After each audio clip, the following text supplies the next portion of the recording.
Magandang araw sa inyong lahat. Ako po si Jocelyn at ngayon ay pag-uusapan natin kung bakit mahirap nang umuwi sa Pilipinas. Unang-una, wala pong official website kung saan makikita ang lahat ng requirements para sa mga uuwing mga pasahero, lalong-lalo na sa mga former Filipino citizens or sa mga foreign nationals. Pangalawa, bukod pa sa mahal na po ang ticket ngayon pag-uwi ng Pilipinas, kailangan mo pang isipin ang inyong bagahe kung kayo ay magkakaroon ng mga checked baggages at mga bagay na ilalagay nyo po sa inyong hand carry at mga checked baggages. Pangatlo, iisipin mo pa ang mga documentary requirements na dadalhin para maka-travel sa Pilipinas. Pang-apat, marami na pong pagbabago, lalong-lalo na marami ng mga online platforms na kailangang fill upan ang mga requirements. Kung kayo ay uwi ng Pilipinas, marami pa po kayong iisipin. Ano-ano po ba ang dapat dalhin? Ano-ano ang mga dapat gagawin 3 araw bago umuwi ng Pilipinas? So, sa video na ito, ipapakita ko ang mga travel requirements, lalong-lalo na kung kayo ay isa pong former Filipino citizen. Unang-una, pag-usapan natin ang passport. Kung ikaw ay isang Pilipino, ang iyong Philippine passport ay kailangan mo lang dalhin papunta ng Pilipinas. At kung ikaw naman ay isang dual citizen at ikaw ay merong foreign passport pero wala kang Philippine passport, kailangan mong dalhin ang iyong foreign passport at dual citizenship documents. Ito po ay para sa mga dual citizens.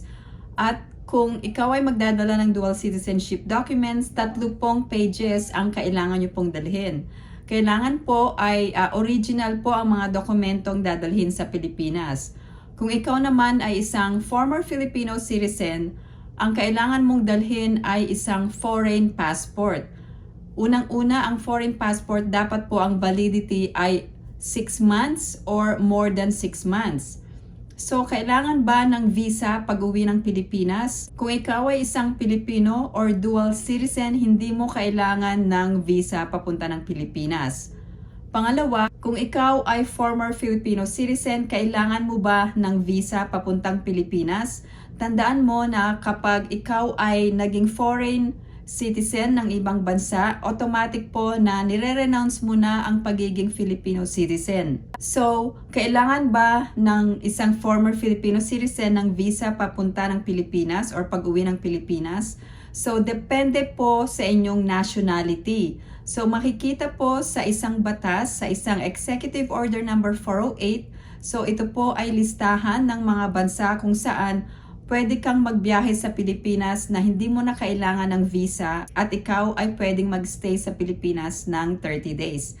So, kung ikaw ay isang former Filipino citizen at ang iyong bansa ay nasa listahan ng Executive Order number 408, hindi mo na kailangan ng visa. Pero kung ikaw ay isang former Filipino citizen at ang iyong nationality ay wala sa listahan ng Executive Order number 408, kailangan mo po magkaroon muna ng visa bago ka bumiyahe ng Pilipinas. Ang visa na ito ay makukuha mo online at mag-submit ka ng supporting documents sa Philippine Consulate kung saan sakop ang iyong residence or iyong tirahan. Ang pangalawang requirement ay kailangan mo ba ng return ticket.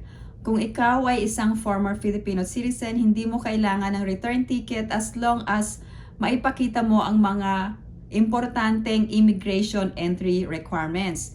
Kailangan magdala ka ng original na birth certificate or PSA, Philippine Statistics Authority birth certificate, or old Philippine passport kung ikaw ay isang former Filipino citizen. Kung ikaw ay isang dual citizen, hindi mo na kailangan magkaroon ng return ticket dahil ang mga Pilipino ay hindi kailangan ng return ticket papunta ng Pilipinas. So, kung ikaw ay former Filipino citizen, kailangan mo ba ng return ticket? Hindi mo po kailangan ng return ticket as long as magdala ka ng mga immigration entry requirements. Kung ikaw naman ay isang Pilipino or former Filipino citizen at ikaw ay babiyahe kasama ang iyong foreign husband or foreign citizen children, pwede pong mag-avail po sila ng tinatawag na balikbayan privilege. So, pwede rin po silang magstay sa Pilipinas ng hanggang 1 taon at hindi na po kailangan ng return ticket as long as meron kayong maipapakita na immigration entry requirements.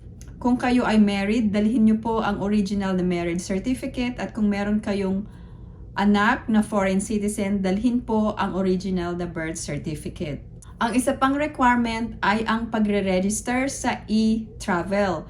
So marami pong kababayan natin ang hindi alam kung paano po mag-register sa e-travel. So lagi pong tandaan na may mga airlines po na kailangan ipakita ninyo ang inyong e-travel registration, or kung hindi man kayo makapagrehistro sa e-travel, meron pong tutulong sa inyo once na kayo ay mag-boarding.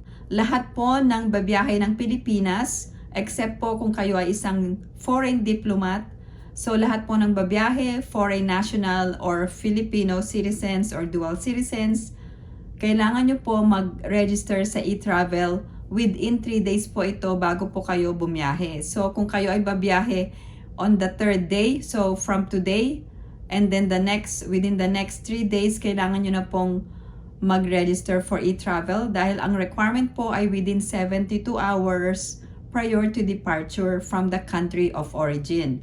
So, kung meron po kayong connecting flight, meron pong information na ilalagay nyo po ang inyong connecting flight sa e-travel registration. Ngayon, kung meron po kayong mga bagahe, kailangan nyo pong mag-fill out ng customs declaration form. So, meron pong tinatawag na online customs declaration form at nakalink po ang online customs form na ito sa e-travel registration. So, once nakapag-rehistro na kayo sa e-travel, lalabas na po ang mga impormasyon tungkol sa pagre-rehistro sa online customs declaration form. Marami po ang nalilito kung ano po ang ide-declare sa online customs declaration form. So, meron pong mga questions or mga katanungan at aansweran nyo lang po ito or isasagot nyo po ay yes or no. Kung ang sagot po ninyo ay yes, kailangan po ay i-declare nyo po ang description ng mga dadalhin at ang mga corresponding price po or ang presyo or the value of the goods. Kung wala po kayong ide-declare, kailangan nyo rin pong mag-fill out ng online customs declaration form.